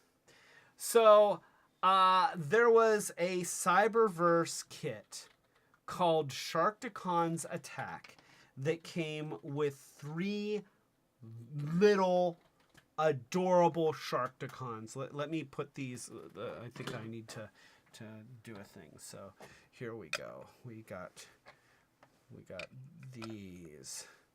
Yeah, and let me put them on the camera and adjust. Yeah, because we need to make sure that the camera sees these. All right, so here we go. They came with 3 adorable little Sharkticons. Look at these guys. Oh my gosh, look at these guys. They are adorable. Aren't those fantastic? Now, this set did come with a black version of Hot Rod. And it was crap. It was complete. It was crap. It was crap. I'm sorry. Oh my gosh, I'm sorry. I try to respect all my toys, even the bad ones. What do you want? Go play with the sharks. Why are you looking at me that way? What's his problem? Anyway, I try to be respectful of my toys, but that Hot Rod, like, it was just a cheaply made chunk of black plastic. It had a little spring-loaded buzzsaw or something that came out from the underside of the vehicle. I think it had like a one-step transform. I don't know. It was possibly one. Do we have a picture of that? Like, because here's the thing. And I feel like I have to apologize because I'm not showing it, but it immediately went into the parts bin. I had no interest in that Hot Rod. It didn't go with other Hot Rods. It didn't go into the animated bin. It was yeah, okay, so here we go. Here we go. Let's press buttons. So yeah, that's the Hot Rod that it came with. And did nothing for me.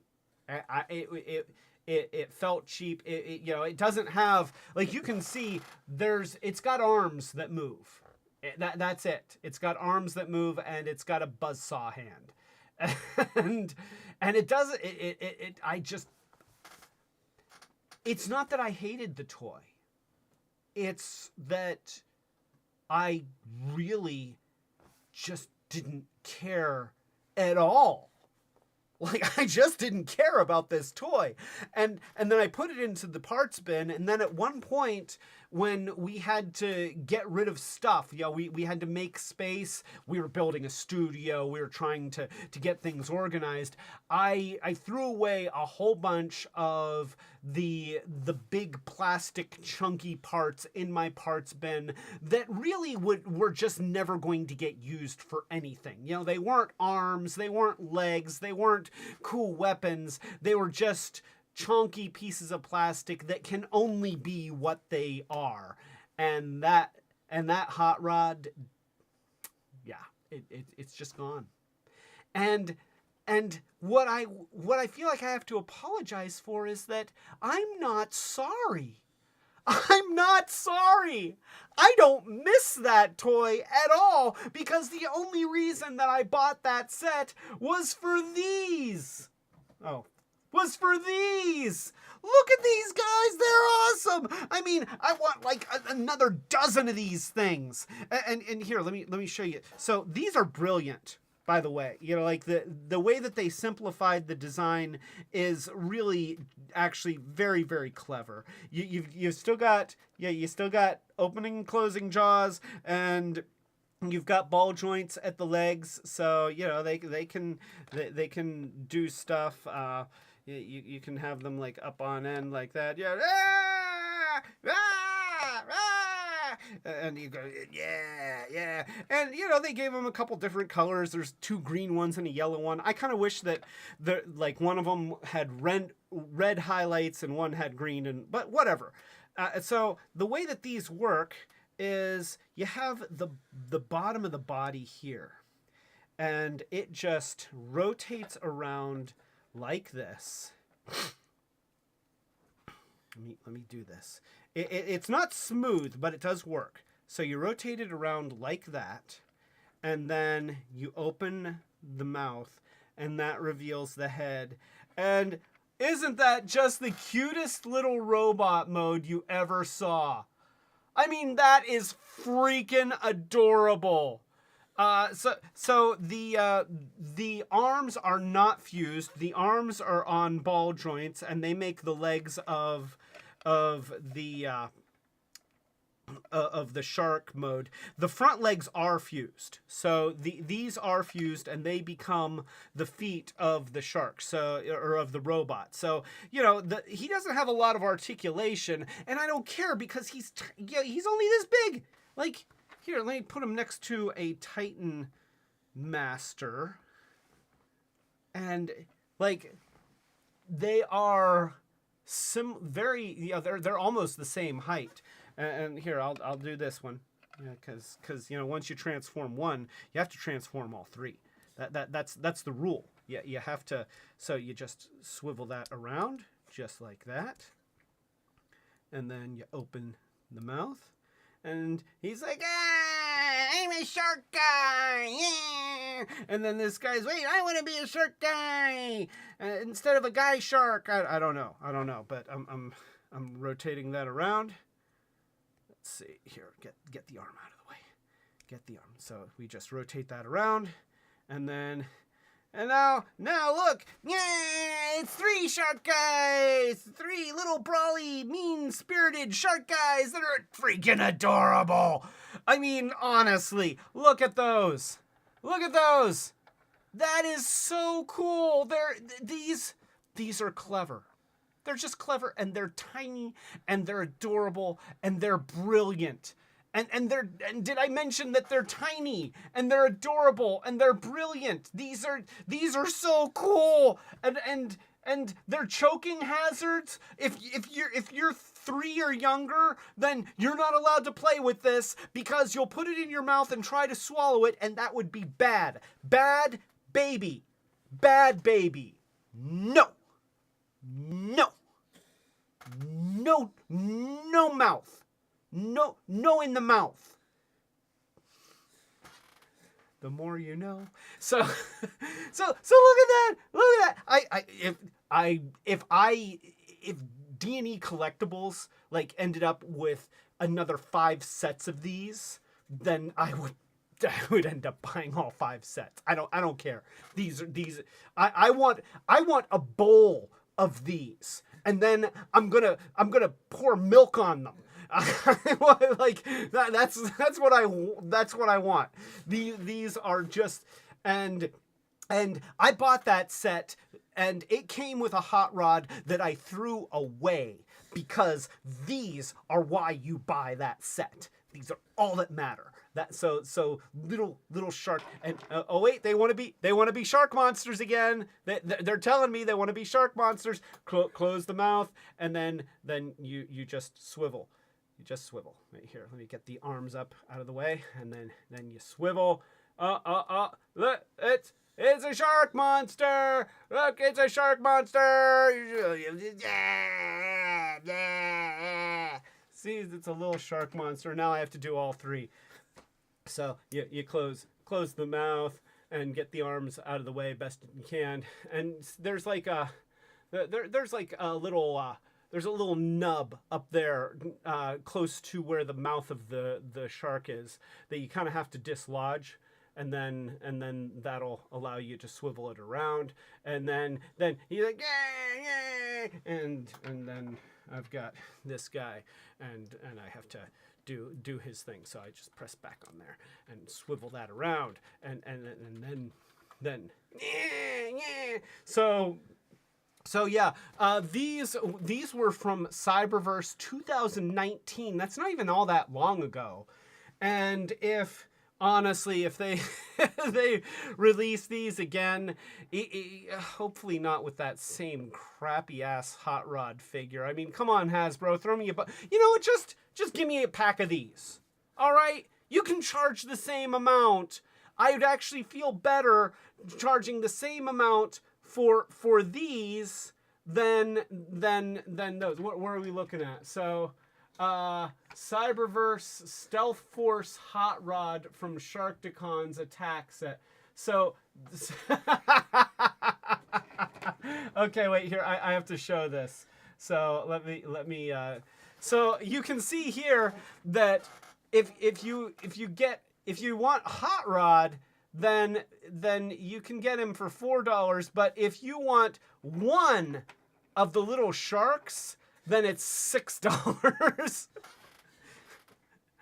Oh, it just goes to show, like sometimes the internet's right.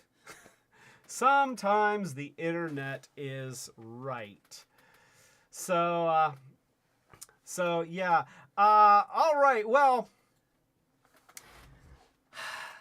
we are at post 10 o'clock, and I've got more Sharkticons. And so it's not even like I've only got one more Sharkticon. I've still got like 5 more Sharkticons. So the thumbnail did say part 1. So part 2, whenever part 2 happens, it's not going to be next week, but when part 2 happens, we're going to look at some official shark, some official Sharkticons, and some where the officialness is a little bit more fluid. yeah, that's a good way to say it. So yeah, I love Sharkticons. I love having a table full of Sharkticons. I loved having a Sharkticon. No, he's okay. He's okay. He's so cute. He's just so cute.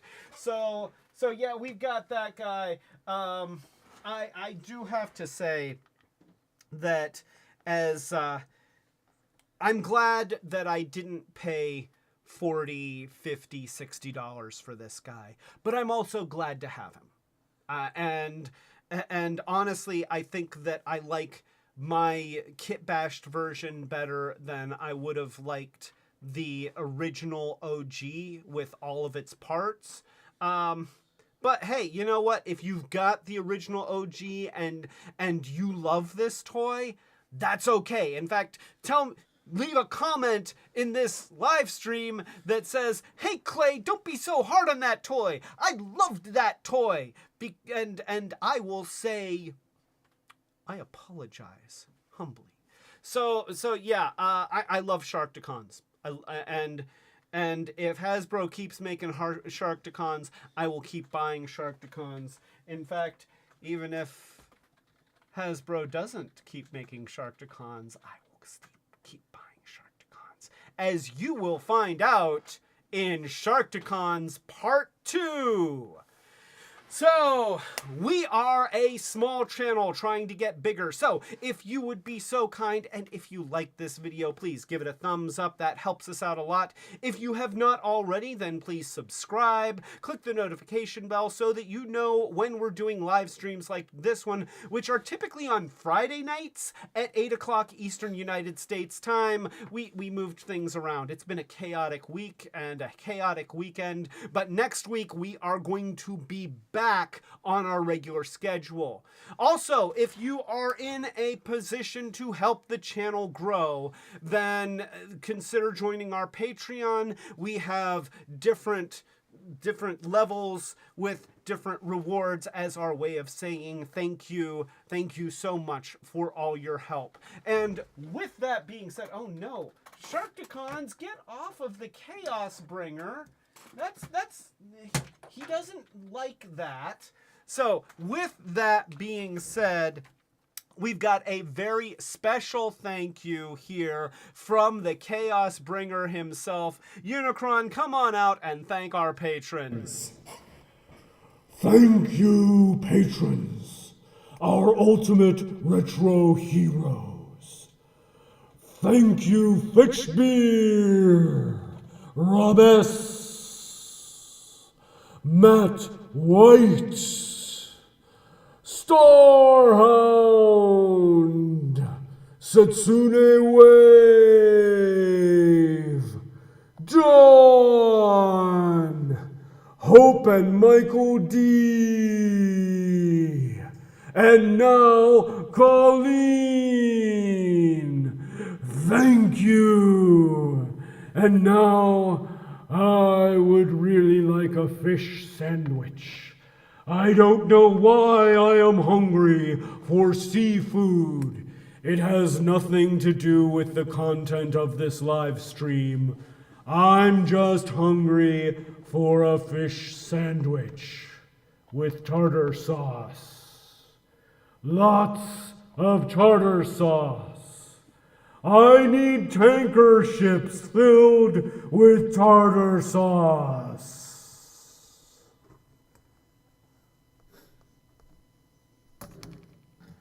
Okay, well, thank you for that, Unicron, and thank you to our patrons. And so, next week, that's no moon, we're talking about the big guy himself, Transformers Darth Vader, wait, hold on, wait a minute, Danny T says... is that right? Danny T says, hey Clay, check out the video I sent you. Wait, okay, do you have the volume up? Oh, okay, so I guess before we go, we'll show a video. We can show a video. Let me press buttons here. There we go. Okay, yeah, let's see Danny T's video. See, you guys can send videos. Clay, I understand you have a YouTube channel. Hey, listen, would you please put Wheelie on? You know, talk about him. He's cool, all right? Be cool.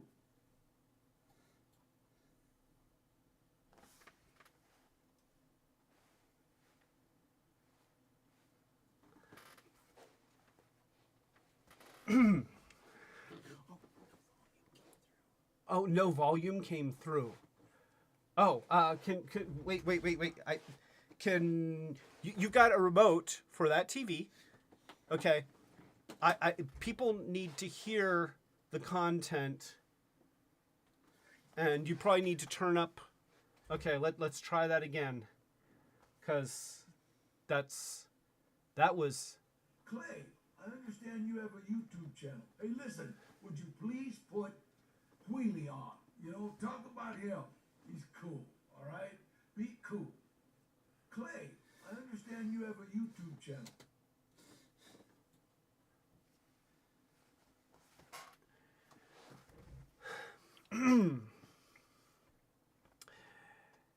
If Danny Trejo wants us to talk about Wheelie,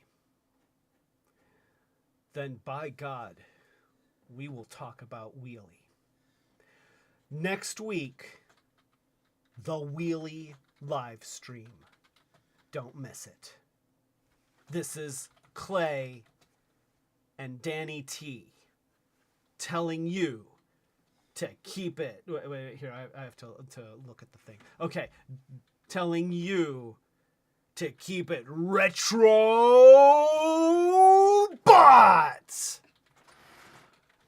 Yeah, I know. I didn't toast people. I kind of got derailed because that's Danny freaking Trejo. Like Danny Trejo is just so anybody that doesn't know already, Danny Trejo is the coolest human being on planet Earth. So Danny Trejo. Yeah.